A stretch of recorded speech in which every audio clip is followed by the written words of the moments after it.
ایک تلخ چیز تھی جو میں نے اس آیت کے کانٹیکسٹ میں آخر میں رکھی ہے کہ یہ ہماری بدقسمتی کہہ لیں کہ اکثر گناہ جو ہمیں معلوم ہیں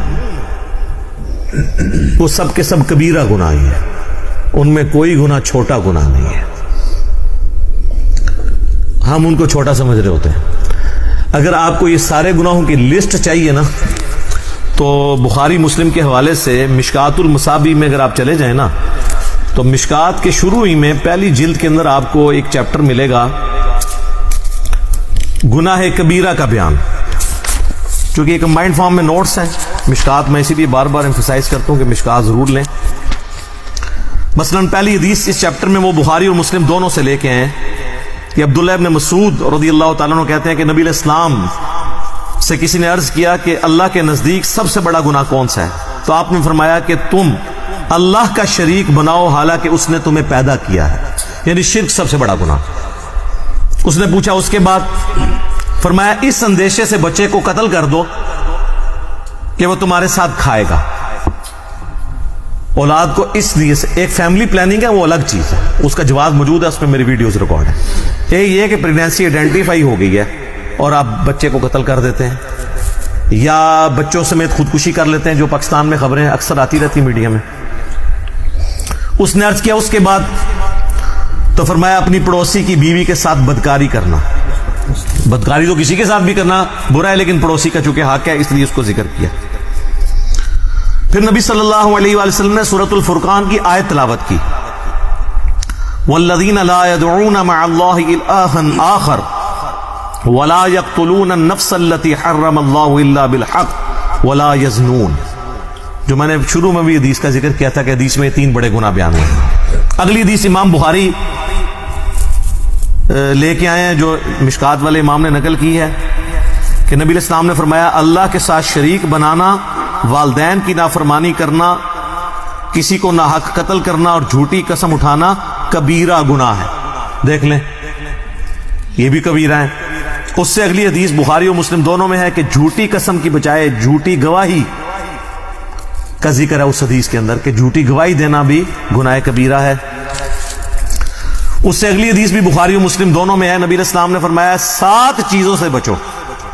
پوچھا کہ کون سی؟ فرمایا اللہ کے ساتھ شرک کرنا، جادو کرنا، قتل کرنا، سود کھانا، یتیم کا مال کھانا، میدان جنگ سے پیٹ پھیر کر فرار ہونا اور پاک دامن عورتوں پر تہمت لگانا۔ یہ 7 بھی جناب کبیرہ گناہ ہے۔ میں نے کہا تھا یہ بدقسمتی ہے کہ جتنے گناہ ہمیں نون ہے نا وہ سارے کبیرہ ہیں۔ اس سے اگلی حدیث بھی بخاری اور مسلم دونوں میں ہے، نبی علیہ السلام نے فرمایا جب زانی زنا کرتا ہے اس وقت وہ مومن نہیں ہوتا، جب چور چوری کر رہا ہوتا ہے وہ اس وقت مومن نہیں ہوتا، جب شرابی شراب پی رہا ہوتا ہے وہ اس وقت مومن نہیں ہوتا، اور جب وہ یہ کام کر چکتا ہے تو یعنی ایمان اس میں سے نکل جاتا ہے، اس کے بعد اس کے اندر ایمان دوبارہ لوٹتا ہے، اور خیانت کرنے والا خائن اس وقت مومن نہیں ہوتا۔ اور پھر آخر میں الفاظ ہیں پس تم بچ جاؤ، پس تم بچ جاؤ، 2 دفعہ نبی علیہ السلام نے فرمایا۔ تو آگے بخاری مسلم دونوں میں حدیث ہے منافق کی 3 نشانیاں ہیں، جب بات کرے تو جھوٹ بولے، وعدہ کرے تو خلاف ورزی کرے، اور جب امانت رکھی جائے خیانت کرے۔ لو جی پوری قوم کے اوپر فٹ ہو رہی ہے۔ اور مسلم میں تو آگے الفاظ ہیں اگرچہ وہ روزہ رکھے، نماز پڑھے اور مسلمان ہونے کا دعویٰ بھی کرے تب بھی وہ منافق ہے، یعنی عملاً منافق ہے، اعتقاداً نہیں، اعتقاداً تو مسلمان ہے لیکن عملاً منافق ہے۔ اور ایک اور حدیث ہے بخاری اور مسلم کی، اس میں 4 چیزوں کا ذکر ہے، نبی علیہ السلام فرمایا جو 4 خصلتیں جس میں ہوں گی وہ پکا منافق ہے، اور جس میں ایک ہوئی وہ بھی نفاق کی ایک شاخ کے اوپر ہے، یہاں تک کہ اس عمل کو چھوڑ دے۔ نمبر 1 امانت رکھی ہے تو خیانت کرے، نمبر 2 بات کرے تو جھوٹ بولے، نمبر 3 عہد کرے تو توڑ دے، اور جب جھگڑا ہو تو گالی گلوچ پر اتر آئے۔ یہ علماء تو آلموسٹ سارے اس میں آتے ہیں، گالی گلوچ پہ اتر آتے ہیں نا، کیسی کیسی موٹی موٹی گالیاں دیتے ہیں، اور عوام الناس تو اب مجھے بتا دیں، ہم تو وہ شعر لے کے چل رہے ہیں کچھ بھی ہیں تیرے محبوب کی امت سے ہیں، یہاں تو معاملہ ہی کہاں سے کہاں پہنچ گیا۔ صحیح مسلم میں حدیث ہے، نبی علیہ السلام ایک اناج کے ڈھیر کے پاس سے گزرے، آپ نے اپنی مبارک انگلیاں اس میں داخل کی تو وہ گیلی تھی، آپ فرمایا یہ کیا؟ کہ رسول اللہ رات کو بارش ہو گئی تھی تو اناج گیلی ہو گئی. آپ نے فرمایا تم نے گیلی اناج اوپر کیوں نہیں کی؟ تاکہ لوگ اس کے عیب کے اوپر مطلع ہوتے, اس کے بعد کسی کی مرضی کے وہ خرید کے لے جائے, گھر جا کے خشک کر لے. لیکن تم نے اس طرح کیوں کیا کہ اوپر خشک رکھی اور اندر گیلی؟ اور پھر آپ نے فرمایا جس نے ملاوٹ کی وہ ہم میں سے نہیں. یہ وہاں پہ آپ نے فرمایا تھا, یہ پوری حدیث مسلم شریف میں یوں ہے, جو آخری حصہ پکڑا ہوا ہے, جس نے ملاوٹ کی وہ ہم میں سے نہیں. اور وہ ملاوٹ سے سمجھ رہے ہوتے ہیں صرف دودھ میں ملاوٹ کرنا ملاوٹ ہے.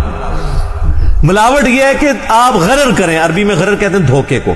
کوئی بھی دھوکہ کسی فارم کے اندر, کسی کاروبار کے اندر, وہ اس کو حرام کر دے گا. جیسے ہی دھوکہ آئے گا, چاہے وہ پلاٹس کی فائل کی شکل میں آئے, اس کو حرام کر دے گا.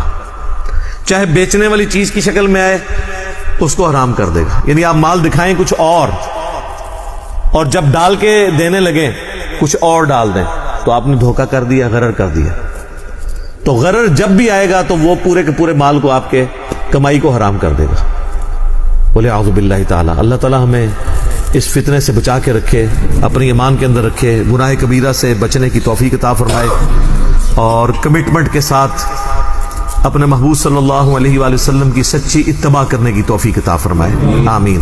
تو یہ میں نے اس لیے گناہ کبیرہ کے حوالے سے تفصیلی گفتگو کی. اکثر لوگ پوچھتے ہیں توبہ کا طریقہ کیا ہے, کون کون سے بڑے بڑے گناہ ہیں, اور چھوٹے گناہوں کے بارے میں کیا ہے.